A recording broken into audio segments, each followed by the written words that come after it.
Economic development depends on economic, social, political, and religious factors.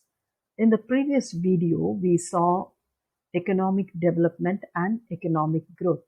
So, there are certain factors which influence economic development.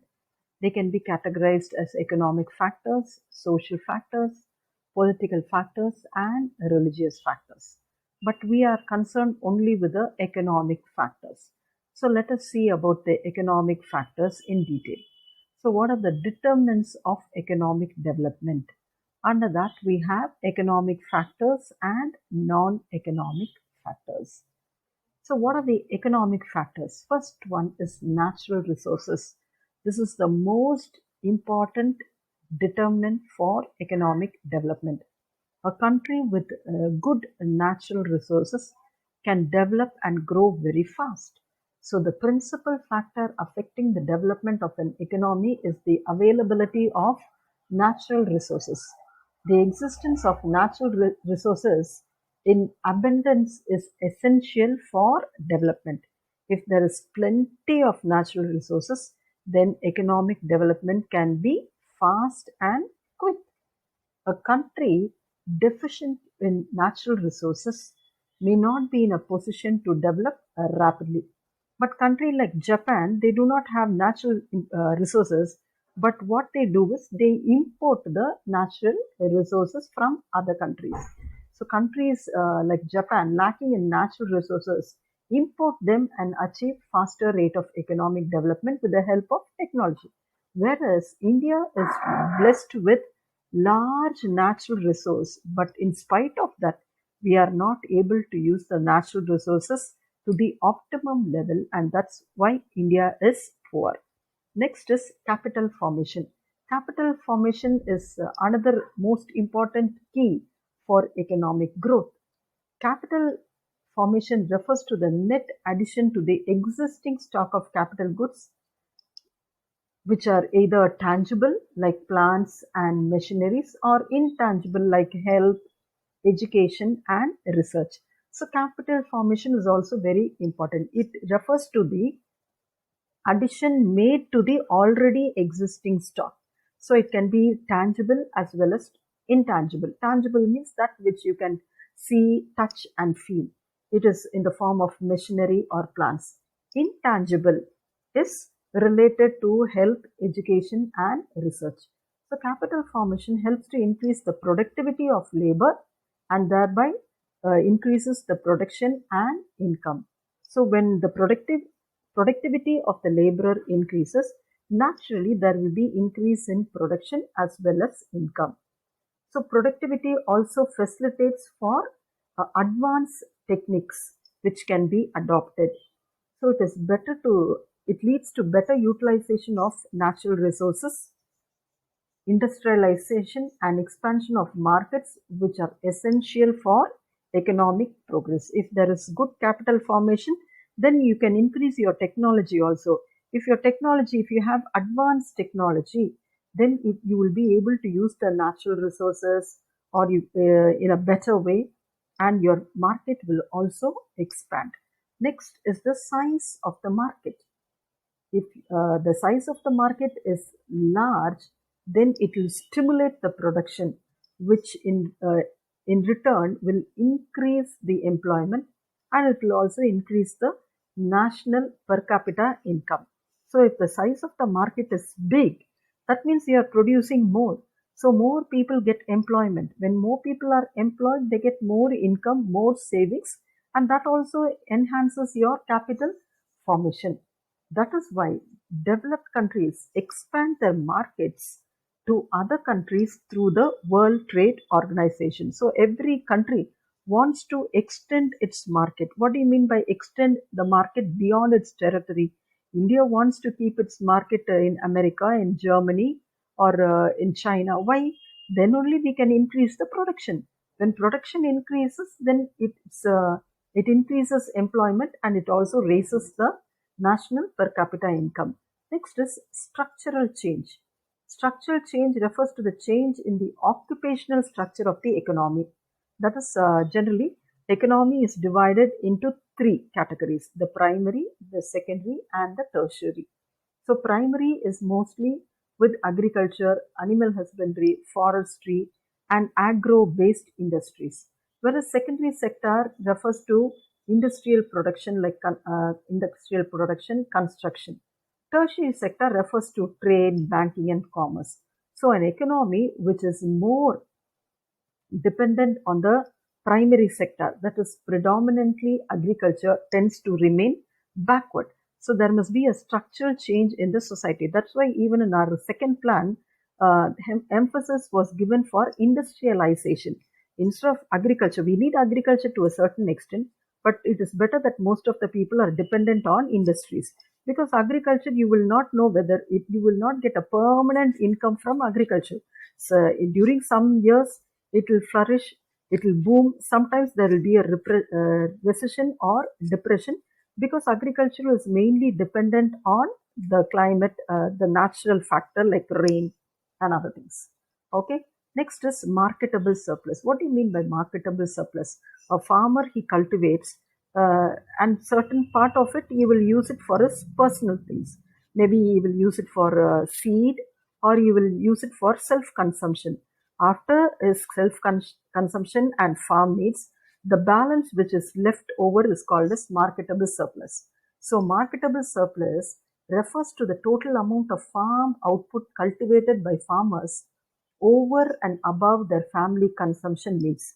So the balance which is left with the farmer after his family consumption need only is called as marketable surplus.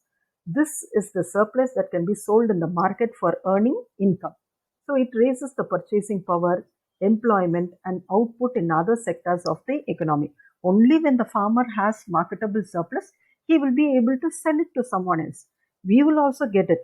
நம்ம எல்லாம் farmers கிடையாது. ஒரு farmer கிட்ட இருக்க marketable சர்ப்ளஸ்னால தான் நம்மளுக்கு benefit கிடைக்குது. அதே நேரத்தில் ஃபார்மருக்கு வேற விதத்தில் இன்கமும் வருது. இன்கம் வர்றதுனால அவருடைய ஸ்டாண்ட் ஆஃப் லிவிங் கூட என்ன ஆகும், இன்க்ரீஸ் ஆகும். So marketable surplus is very, very important for economic development. Next, we have foreign trade. The country which enjoys favorable balance of trade in terms of trade is always developed. So, நல்ல favorable trade அப்படின்னா என்னது? Exports must be greater than imports. Okay. Only when we do exporting, we will have foreign exchange reserves, and we will also have a stable exchange rate. Last one is the economic system. The country which adopts free market mechanism enjoys better growth rate when compared to a controlled economy. ஓரளவுக்கு freedom இருக்கணும்.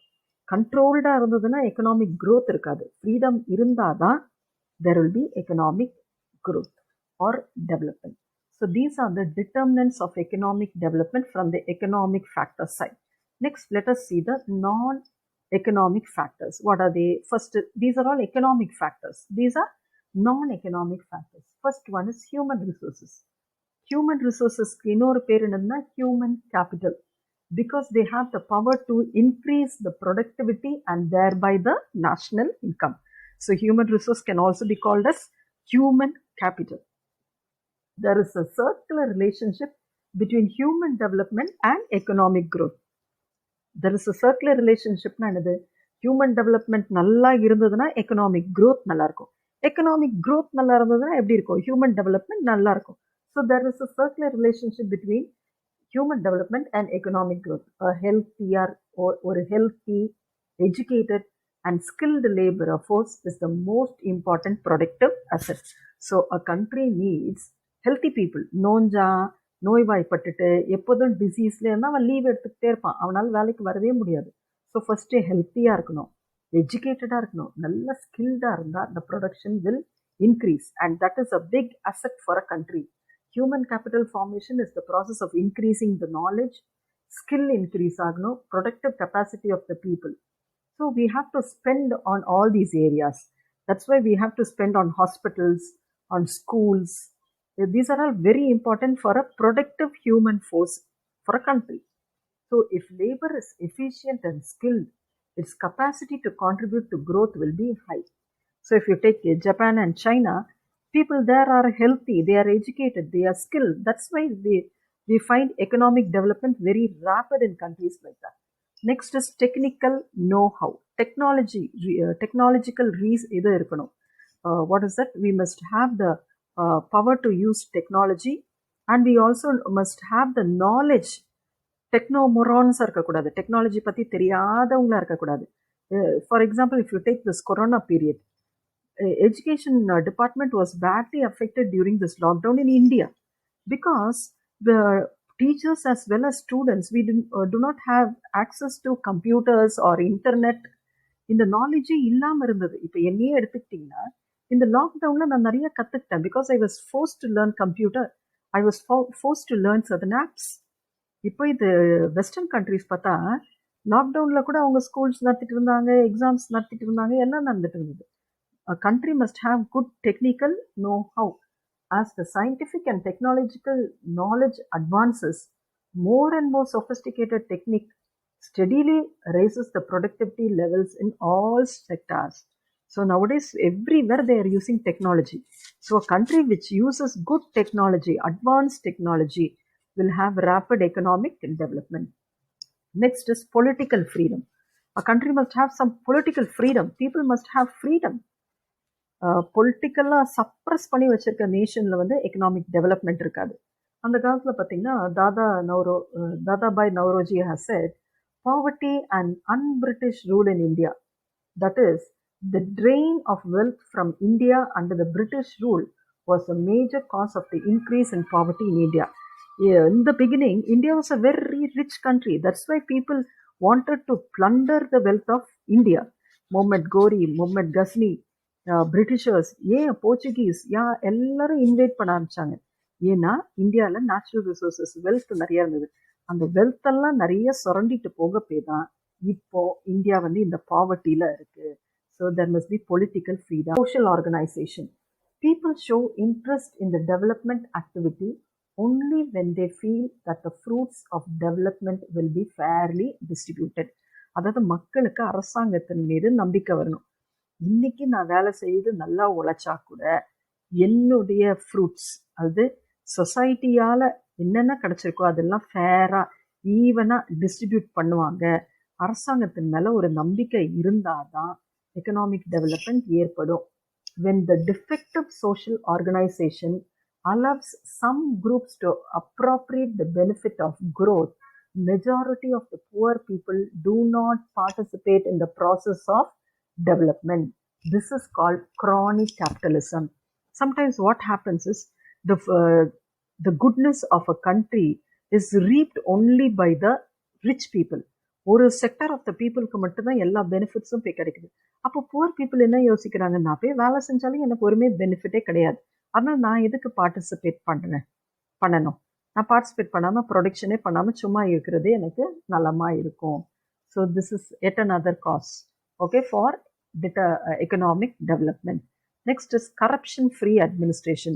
இப்போ கண்ட்ரியில் இருக்க administrator வந்து லஞ்சம், ஊழல் இதெல்லாம் இல்லாமல் இருந்ததுன்னா development will be rapid. Next is desire for development. People must have the desire to develop. ஐயோ பழசே இருந்துகிட்டே போகுது, எதுக்கு டெவலப்மெண்ட், எதுக்கு கம்ப்யூட்டரைஸ், எதுக்கு ஆட்டோமேட்டிக்காக இந்த கதவு திறக்கிற இதெல்லாம் டெக்னாலஜிலாம் நம்ம யூஸ் பண்ணணும், நம்ம இருக்கிற மாதிரியே இருந்துட்டு போயிடலான்னா டெவலப்மெண்ட் இருக்காது. So people must have the desire. The pace of economic growth in a country depends to a great extent on people's desire for development.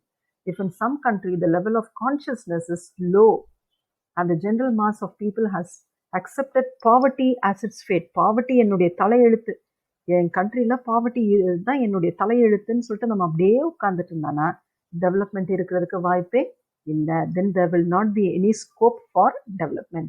Next is moral, ethical and social values. These determine the efficiency of the market according to Douglas C. North. If people are not honest, market cannot function. It depends on the people also. During the lockdown, I was just observing certain things from my balcony. The corporation workers were just coming and cleaning everything every day. They come and clean the streets, the roads, they clear the dustbin, everything. அவங்க பண்ணிட்டு போன பிறகு some local residents, they come and dump everything on the streets. குப்பை தொட்டி இருந்தால் கூட ரோட்டில் தூக்கி போடுறது. இந்த மாதிரி ஒரு சொசைட்டி இருந்ததுன்னா நாடு முன்னுக்கு வரவே முடியாது. ஓரளவுக்கு பீப்புளுடைய பார்ட்டிசிபேஷன் இஸ் இம்பார்ட்டன்ட். பீப்புள் ஹானஸ்டாக இருக்கணும். எப்போ மற்றவங்கள ஏமாற்றலாம், எப்போ திருடலாம், எப்போ ஒரு ஸ்ட்ரைக் வரும், கடைக்குள்ளே போய் ஓடி போய் எல்லாத்தையும் எடுத்துகிட்டு வரலாம். இந்த மாதிரி ஒரு மனப்பான்மையோடு இருந்ததுன்னா டெவலப்மெண்ட் இருக்கிறதுக்கு வாய்ப்பு இல்லை. So people must be honest, then only the market will function well. இது ஒரு முக்கியமானது. Casino capitalism. So what is casino capitalism? It can be asked as a creative question in 2 marks or 3 marks. If people spend large portions of their income on and time on entertainment, liquor and other illegal activities, productive activities may suffer. This is only called as casino capitalism. Instead of working hard, people tend to spend all their money on entertainment, liquor, gambling, பொழுதுபோக்கு. இதுலேயே டைமை waste பண்ணிக்கிட்டே இருந்தேன்னா அப்போ ப்ரொடக்டிவிட்டிக்குன்னு இருக்க time எப்படி இருக்கும்? கம்மியாக இருக்கும். அந்த மாதிரி நாட்டில் என்ன இருக்கும்? எக்கனாமிக் டெவலப்மெண்ட் இருக்கிறதுக்கு வாய்ப்பு இல்லை. ஸோ இன்கமாக இருக்கட்டும், டைமாக இருக்கட்டும், proper way we have to spend. Instead of spending it in the proper way, if we are going to use it on entertainment, liquor and other activities, productive activity may suffer. Next is patrimonial capitalism. What is patrimonial capitalism? This is also very important. Some children, they just keep quiet. If you take wealthy people, children do not study. Why? They feel, why should I study? My parents have got so much of property. Land இருக்குது, car இருக்குது, நான் அப்புறம் எதுக்கு படிக்கணும்? சும்மா காலகாலத்துக்கு உட்காந்துருந்தாலே போதும். சில பெற்றோர் இதை பெருமையாகவே சொல்லிப்பாங்க, என் பிள்ளை ஒன்றும் செய்யாமல் இருந்தாலே போதுங்க, ஆயுசுக்கு சொத்தை சேர்த்து வச்சுருக்கேன். This is only called as patrimonial capitalism. Here, if the assets are simply passed on to children from their parents, the children would not work hard because the children do not know the value of assets.